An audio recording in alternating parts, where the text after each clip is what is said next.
रुक्मिणीमोती विद्यालय मटाणे येथे आषाढी एकादशी निमित्त भक्तिमय वातावरणात दिंडीचे आयोजन। वारी म्हणजे संस्कारांचा प्रवास। मुख्याध्यापक एस.के. सावंत।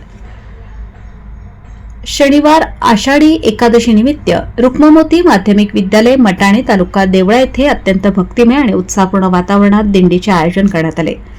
या दिंडीमध्ये शाळा व्यवस्थापन समितीचे अध्यक्ष श्री विठोबा केदा आहेर, शाळेचे मुख्याध्यापक श्री एस.के. सावंत, उपशिक्षक Shri M N. Aher, Shri E M. Sawla, Shrimati M M. Chabukswar, Shri P B. Pawar, Shri S J. More, Shri H A. Aher यांच्यासह सर्व विद्यार्थी आणि पालक मोठ्या संख्येने सहभागी झाले होते। कार्यक्रमाची सुरुवात शाळेच्या प्रांगणात सर्व विद्यार्थी एकत्र येऊन एकमेकांना आषाढी एकादशीच्या शुभेच्छा देण्याने झाली। त्यानंतर मुख्याध्यापक श्री एस.के. सावंत यांनी आषाढी एकादशीचे महत्त्व विशद केले। ते म्हणाले, विद्यालयात आयोजित केलेली ही वारी केवळ धार्मिक परंपरा नसून ती संस्कार, शिस्त, समता, सेवा आणि भक्ती यांचा सुंदर संगम आहे। महाराष्ट्राच्या संत परंपरेने आपल्याला प्रेम, मानवता आणि समाजसेवेचा संदेश दिला आहे। संत ज्ञानेश्वर, संत तुकाराम, संत नामदेव, संत एकनाथ यासारख्या संतांनी आपल्या अभंगातून माणुसकीचा खरा धर्म शिकवला आहे।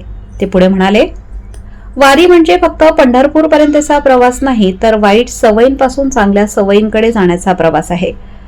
विठ्ठलाची भक्ती म्हणजे प्रामाणिकपणा, मेहनत, शिस्त आणि दुसऱ्याबद्दल आदर हे गुण अंगीकारले तर प्रत्येक विद्यार्थ्याला आयुष्यात निश्चित यश मिळेल।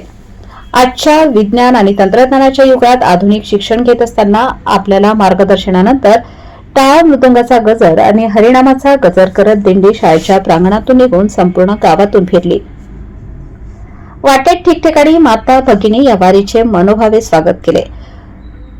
ज्या विद्यार्थिनींनी विठोबा आणि रुक्मिणीची वेशभूषा केली होती त्यांची ग्रामस्थांनी पूजा करून नमस्कार केला। जणू विठ्ठल रुक्मिणीच आपल्या दारात आले असा आनंद ग्रामस्थांमध्ये होता।